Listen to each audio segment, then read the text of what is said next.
Because the Terminator flipping heck. Wow.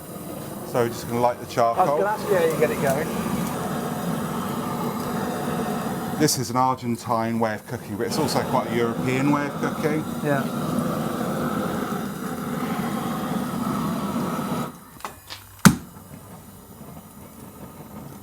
So you push that one down, Yeah. and then squeeze that Oh one. my God. There you go. Wow. But you've put that on the top, not underneath? Yeah. I always thought you had to put it deep underneath and bury it. Necessarily, I've heated it up under there as well Right. already, so yeah, that's fine. So it doesn't matter if they're coated, but it's got to be coated in something natural. Yeah. No, so working in the oil and gas industry, I know that they use petroleum-based products on a lot of charcoal. Yeah. A lot of the instant light charcoal, they use benzene waxes to make them light, and it gives it that horrible smell and taste. And those little disposable barbecue trays, they cover in benzene waxes to make them easy light. They're awful. Yeah. That's how it should be. It's natural like that. Yeah.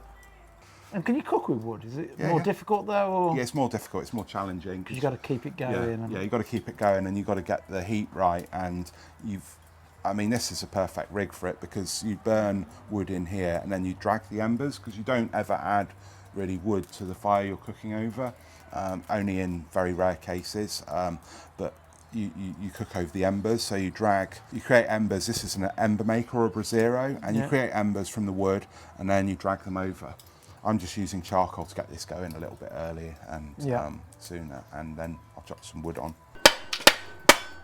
The biggest mistake I see people make with wood is they use two big pieces. So they get a massive log and they put a massive log on.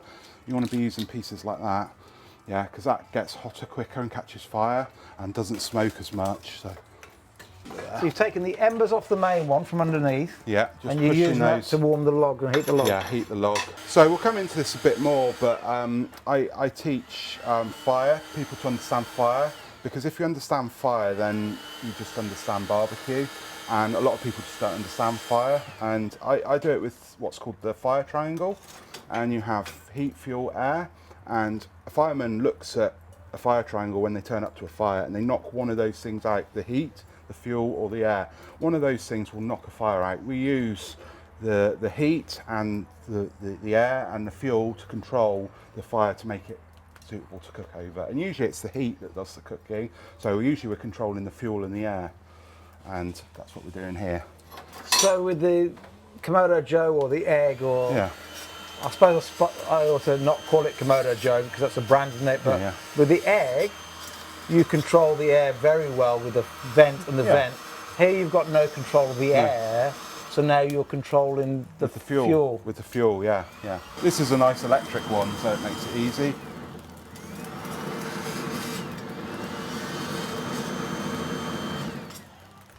Would you ever use that to start the air, to start wanting an egg as well, sometimes? That is perfect for an egg. That is the way to light an egg, or the wood walls. Yeah, those two. There's other ways of lighting barbecues, like this Weber chimney starter, but you can't do that in a Kamado because you'll thermally shock the ceramic. Oh, because it's going in hot into cold. Yeah, and you can thermally shock the ceramic if you bump the temperature up too quickly. So if you got it hot in the kettley thing, because I've got one of those, and you dump it in, you could break the egg. Yeah. Even more than using the hot air on the coal. Oh well. Yeah, because that would still build up slowly, steadily. Right. But with that would be a lot of hot coal to go straight away in. Got it.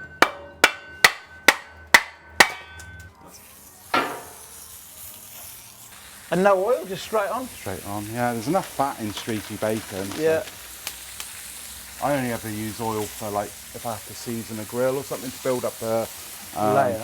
But actually I prefer to use animal fat. So this was all seasoned with beef tallow. So I got some beef tallow on there and just seasoned it up. I had a chunk yesterday doing it. So, and how often do you have to season it? Once a month? Once every 4 or 5 times? If you're using it regularly, then not very often at all, like never. But for first use, and then just keep using it. If you're using it lots, but if it gets a bit rusty or something, then you would have to take it back to metal and then re-season it. Where do we stand on we know that if you burn stuff, it can become carcinogenic. Any guidelines on that? What's too burnt? What's not? You know, when do we start to worry about overcooking meats and how much you burn and don't burn? So I think a bit of char is never going to hurt. You'll see later that I use like oils, and I use a lot of antioxidant rich things, garlic, olive oil, herbs, to balance any of that. Some people say like cooking on a barbecue, but this would be exactly the same as in a pan indoors cooking bacon, or a grill would be exactly the same. When you cook like a steak, if you have the fat dropping, the fat flaring up and smoking, creating a lot of like acrylamides and nasty things, but it's the fat dropping up, flaring up. So if you have lots of flame and you're cooking over flame all the time from the fat dropping, that's not good. But actually flame from a bit of pure wood burning or pure carbon isn't a problem. Because my wife says, oh, I don't want another barbecue, Steve, because it always tastes, no matter what you cook, it always tastes the same. Yeah. Is that because I'm probably burning everything? No, but it's... No, it's... Do you add smoke to it? Because you can change... I mean, it will just taste the same. So it's often what we add to it, sauces. I mean, you can cook anything on a barbecue. A curry, you know, I cook curries on the barbecue. I've got a friend who's amazing female barbecuer. She loves baking. She can do a pavlova on a barbecue, and I can't do a pavlova like inside normally. But yeah, you don't want it burnt. I like a little bit of char. You know, when you go to a steak restaurant, you want a bit of char there. It's called the Maillard reaction, which is caramelization. There's a difference between caramelization and burning. Burning is different, to caramelization. I mean, that one just on the edge there is perfect, but we wouldn't want that all. And some people just burn the meat, and burning it's not good. Caramelization is different. Creating that Maillard reaction, that flavour, that depth of flavour. Well, I think until I met you, I just burn everything, don't caramelise anything. So hopefully that's what we're going to learn, is having that temperature control enough where you can, you know. Look how quickly the eggs cook. That heat must be insane. Compare that to any griddle or anything. It shouldn't be that is insane where it burns it, but that instantly cooks. It's amazing. So how did you get to where you are on your journey? How did you? I mean, I was a beast for 30 years. But not lazy in any way. I was exercising and I was eating what I was told to eat. And then found the truth that it's not about avoiding high fat, it's about eating real food and actually endorsing the fat. And then I just got furious by all the lies and decided to change career a little bit. And I do it because I enjoy it. You can see them popping. That's amazing. It's even more moving, look. That's the popping of the... is it the seeds inside that popping? No, it's just the heat as it just bubbles up under the skin. Oh, padrón peppers, I love them. Love them, love them, love them. But you see, I would normally soak them like crazy in the bottom of the pan with tons and tons of oil. But you haven't, that's great. I'm going to put a little bit of olive oil on them. But you haven't actually drenched them, have you? There's no need by the looks of it.